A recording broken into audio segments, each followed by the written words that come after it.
दूसरा है प्रोटॉन, इसे एनोड रेज भी कहा जाता है, यानी कि पॉजिटिव रेज। प्रोटॉन की डिनोशन हम P पॉजिटिव से करते हैं। प्रोटॉन के ऊपर पॉजिटिव चार्ज होता है। प्रोटॉन हर एलिमेंट के न्यूक्लियस के अंदर ही पाया जाता है। इस सब एटॉमिक पार्टिकल्स के चार्ज को भी मिलिकन ने डिस्कवर किया था, जो कि 1.6 एक्सपोनेंट -19 कूलम है। प्रोटॉन इलेक्ट्रॉन के मुकाबले भारी पार्टिकल है। इसका मास 1.67 एक्सपोनेंट -27 kg होता है, और अगर हम इसे ग्राम में बताना चाहें तो इसका मास 1.67 एक्सपोनेंट -24 ग्राम होगा। एक प्रोटॉन का मास 1836 इलेक्ट्रॉन के मास के बराबर होता है। यानी कि अगर हम एक प्रोटॉन लें और 1836 इलेक्ट्रॉन को ले लें तो दोनों का मास बराबर होगा। 1886 में यूगेन गोल्डस्टीन एक जर्मन केमिस्ट आए और इन्होंने एनोड रे को डिस्कवर किया, और बाद में 1911 में हमारे रदरफोर्ड भाई साहब कहते हैं ये तो एनोड रेस नहीं, प्रोटॉन है, एटम का एक फंडामेंटल पार्टिकल है। अब भाई गोल्डस्टीन साहब ने इसकी डिस्कवरी कैसे की? इन्होंने क्रूक्स के डिस्चार्ज ट्यूब को इस्तेमाल करते हुए इसमें कुछ मॉडिफिकेशंस की।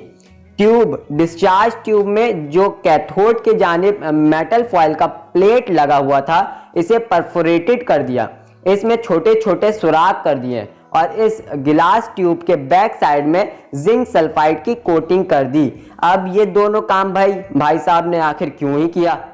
सबसे पहली बात, प्लेट में सुराख करने की वजह यह थी कि इलेक्ट्रॉन की पॉजिटिव रे जो है, यानी कि इलेक्ट्रॉन की तरह पॉजिटिव रे जो है वो छोटी नहीं होती है, बल्कि एनोड रेज बहुत भारी और बड़ी होती है। वो इस metal foil, thin metal foil से नहीं गुजर सकती।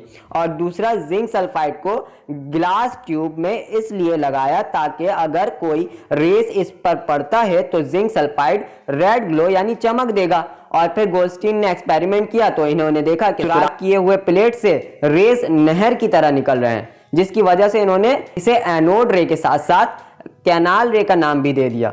अब रेड ग्लो हो रहा था यानी चमक रहा था, तो गोल्डस्टीन ने क्या पहचाना कि इसमें से कोई रे निकल रहा है, और वो रे किस सूरत में निकल रहा था? कैनाल की सूरत में, नहर की सूरत में निकल रहा था, इसलिए उसको कैनाल रेस का भी नाम दे दिया।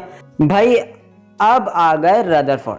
ये कहते हैं भाई मेरे हाथ तो सोना लगा है, और इन्होंने एक्सपेरिमेंट को जारी रखा और कहते हैं कि भाइयों, गोल्डस्टीन साहब ने जिस रे को कैनाल रे कहा है वो दरअसल एटम का एक पार्टिकल है, रे नहीं है। और फिर इन्होंने इसे प्रोटॉन का नाम दिया। जैसे कि हमें मालूम ही है कि किसी भी एलिमेंट में मौजूद प्रोटॉन की तादाद को हम एटॉमिक नंबर भी कहते हैं, और प्रोटॉन और न्यूट्रॉन की तादाद को जोड़कर हम किसी भी एलिमेंट का मास नंबर निकालते हैं। हमें मालूम है कि किसी भी एलिमेंट में मौजूद न्यूक्लियस के अंदर हमें प्रोटॉन और न्यूट्रॉन मिलता है, और इसी प्रोटॉन और न्यूट्रॉन से किसी भी एलिमेंट का मास मालूम किया जाता है, क्योंकि किसी भी एलिमेंट का 99.94% मास इसके न्यूक्लियस पर ही होता है। इलेक्ट्रॉन को हम फोकट में लिए हैं क्योंकि इसमें 0.5% मास को इसका नेग्लेक्ट कर दिया जाता है, क्योंकि इस 0.5% मास से वो कोई इफेक्ट नहीं दे पाता है उस एटम पर। हर एलिमेंट के अंदर प्रोटॉन की तादाद अलग होती है। प्रोटॉन की इस बेसिक इंफॉर्मेशन जस्ट हो गया है, अब इसको डिटेल में पढ़ना नहीं है हमें।